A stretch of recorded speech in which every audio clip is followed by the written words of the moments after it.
So I'm having a chat with Cody of Set It Off. How are you? Doing great. How are you doing today? Not too bad, thanks so much. You've been on the road recently, loads more touring dates coming up. How's that been for you? It's been absolutely phenomenal. Last year we did a tour called the Dopamine Tour, and at that time that was like our most successful tour. And obviously you want to keep getting better. So this tour, the Deathless Tour, has surpassed that in like every way metrically for us. So we've been really happy. I really love how the sets go, and the crowd seems to love it. We're just having a good time. Good, great stuff. And I'm sure you've been playing your new single, which we've been playing as well, Fake Ass Friends. Tell us a little bit about the Yes. single. Absolutely. So really proud of that song. We played third song in the set. It goes really well live, which I'm very happy to see. You never know what's going to happen. The song itself, I wrote with my friend John Lundeen, who I wrote Punching Bag with, and we were just talking about, sometimes living out in like a big city or where we live in Los Angeles, you can encounter some people who you might see as a friend at first, but realize you're more of an opportunity, and that at the drop of a hat, if you're in the same room, they can throw you under the bus or just leave you high and dry. And I think that a lot of us have encountered people like that before, and it sucks, especially when you care about the person. So that was kind of me getting that out of my system. Good, good. And this, you're finally, after all these years of releasing music, gone independent, no label behind you. How's that been going for you? Man, it was scary at first because we didn't know what it was going to be Mm. like or how it was going to work. But this band started independent originally. Like obviously when you start you're independent, but like but I mean like we were DIY as hell. Like I put all my money that I would have put into college into buying a van. We booked every single show ourselves. All production stuff, writing, music, recording was all us. But then Equal Records helped us get our feet off the ground, and that was a great stint with them. And then same thing with Fearless Records. But then after that, we were like, you know what? Let's just bet on ourselves. And so we did. And the first song we wrote as an independent band was called Punching Bag. And it was our first song ever on terrestrial rock radio. And since then, we've started to see success at that. And I think it helps to be able to see everything and to be in full control of it. So it's been an amazing experience. Good, good. And are we now gearing up towards a new record? That was a great question. We will eventually. So, but right now we're focused on just putting out the best songs we can. The thing that sucks with releasing an album is the usual formula that we've experienced at labels is that they're like, all right, you just put together I don't know, last album we did was 16 tracks. It's maybe a bit much, but they're like, you're going to put out four songs and then the rest of the album comes out. Mm.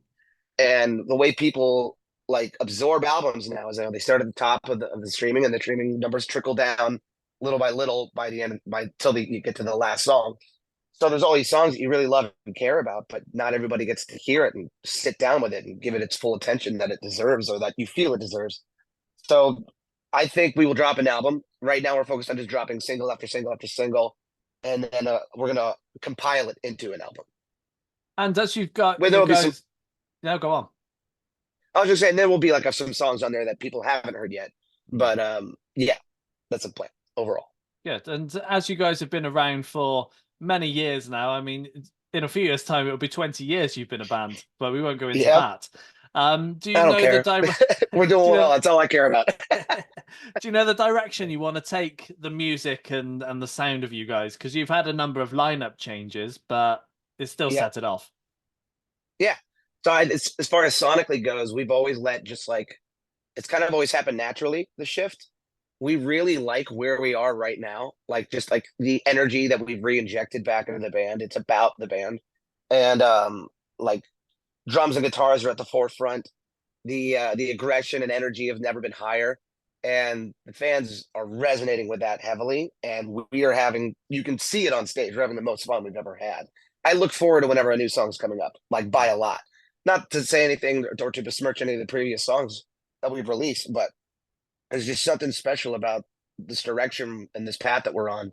So I don't know. It'll always be different. Every time we go to the studio, I feel like it's a different song, regardless. Like I just wrote a song that'll probably come out, I don't know, maybe in the summer, which I think is one of the most crazy rides we will ever put our fans on. But I think it's one of our strongest songs. So we're just letting it happen, I guess, is what I'm boiling this down to. Yeah, nice. And you've done over the last few years, you've been featured on other people's other artists' tracks as well as in like as it is, Scene Queen, Point North. Are you hoping to continue doing that as well? I would love to. I think in this industry it's so freaking competitive, Mm. and there can be people out there with a mentality of like, I make it or nobody makes it, and I like working with people that don't feel that way, and I like to show my support. I want all bands to kill it because there's room for everybody. There really is. So yeah, I would love to collaborate more with artists that I like, whether it be for their project or for ours. I love that sort of camaraderie in an industry that's filled with so much competition. Awesome. And as we mentioned, you've been around in the band for a fair while now. How have you evolved and changed as a musician since the start to now? Oh God, it's so crazy to think back on, but like immensely. One thing is I don't write songs now to just sing as high for as long as I can. Yeah, that used to be my thing, I guess. Um, Now I just like really care about the quality of the song um and just the quality of the show is really important. Like if you're going to a show and you don't leave with a memory, we have failed you, you know. Mm. And I think that that's so important. We named our band Set It Off because we knew before we even played a show that our live energy was going to mean everything to us. So yeah, as far as how I've changed, I think it mostly takes place in the writing aspect sort of things. Also in like I think I've gained wisdom over the years as far as like interacting within the industry, making the right decisions, making smart decisions, game planning, marketing, stuff like that. You just kind of you have to make mistakes in order to learn from them. So Mm. it's that's another thing is like now mistakes don't feel as world shattering. They feel kind of encouraging. Like, okay, that didn't go well. What can we learn from it? And we immediately try to turn it into a positive. And I think that's why I Set It Off been around for so long, and that's why we continue to grow, is because we're hard to shake. Yeah, why the story's called the Deathless Tour. It's like you can't kill us. Yeah, absolutely. And you mentioned the writing side of things, so I'd like to talk a little bit about it. How do Yeah, tracks tend to start off for you guys?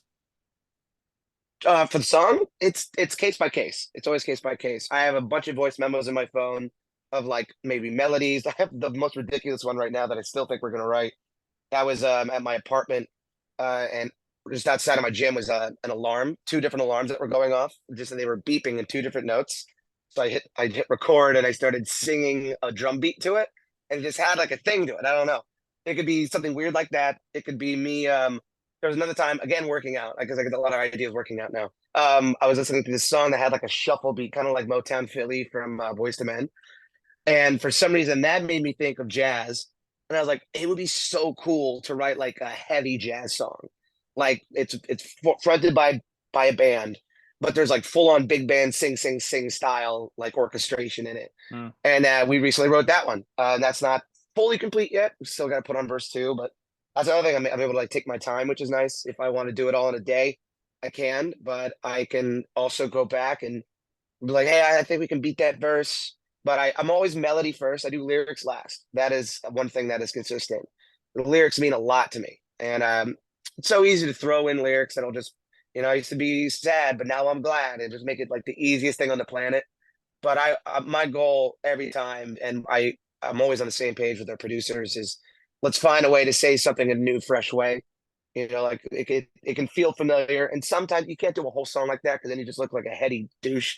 But it is. I think it's important to fight for your metaphors and analogies, and then have your simplicity kind of baked into it, some sort of sweet spot ratio that you want to look for, um, so that you get a little bit of creative freedom, but also some digestibility. Um, I guess Yeah. that's how I would approach it. Yeah, and with the lyrics, how easy do you find it to add the lyrics to the music? Again, that is very case by case. Sometimes I'm on a roll and it's just coming out. And sometimes I'm sitting there banging my head against the wall and like I can't, Mm. yeah, because to me it's like a puzzle. Like if that melody has five syllables, I don't want to add or take away a single syllable. I liked the melody as we wrote the melody. So it's got to fit perfectly in there. It's got to sing well. Like it's got to roll off the tongue.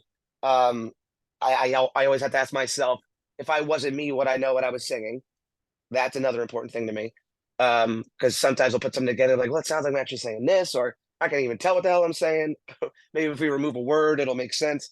Um, but yeah, and sometimes that would make me nervous. That's another thing, I guess, through experience that I've kind of learned is like Evil People was one of those songs. We were trying really hard to nail the message and the lyrics of that song. Took a couple days, and I was like, Mm. "This is a bad sign." I don't know if it's a bad sign because usually the ones that come out easy, they always say are the best, like the better ones. And I've learned that that's not a bad sign. It's completely fine. We're Yeah. just honing in on the little details, and I think that is what pushes songs over the edge. Yeah, for sure. Is there any lyrics that come to mind now that you've not used that you want to use at some point? Haven't used but want to use. I don't. I want to open a note, but I don't know if it'll pause me on here. Um, there, nothing comes immediately to mind, but there are some lyrics that we've done recently that I'm proud of. Um, like honestly, like a punching bag, just a pot calling the kettle black, take it out on someone that won't hit you back. I think is something that I like that whole stream of line I really like because it very much resonates with me and my personality. You know, being the people pleaser, wanting to make sure everybody's happy. Um, but yeah, I don't mean to disappoint. I just don't have any off the top of my head. Not a problem at all. The good news is you're coming back over here for Slam Dunk once again. Cannot wait. I cannot freaking wait. UK crowds are awesome, and they really like respect and seem to have a deep appreciation for bands and rock in general. Mm. So I'm like I said, pumped. We got to see our boys in Yumi at Six. We did a tour with them in Australia recently, and really got close with them. And I think, if I understand, they're approaching some of their last shows. They are Um, indeed. so gonna be really excited to go see them lay it all out there. It's gonna be an amazing time. Yeah, for sure. Cody, it's been a pleasure having a catch up with you. Absolutely, man. Thank you so much.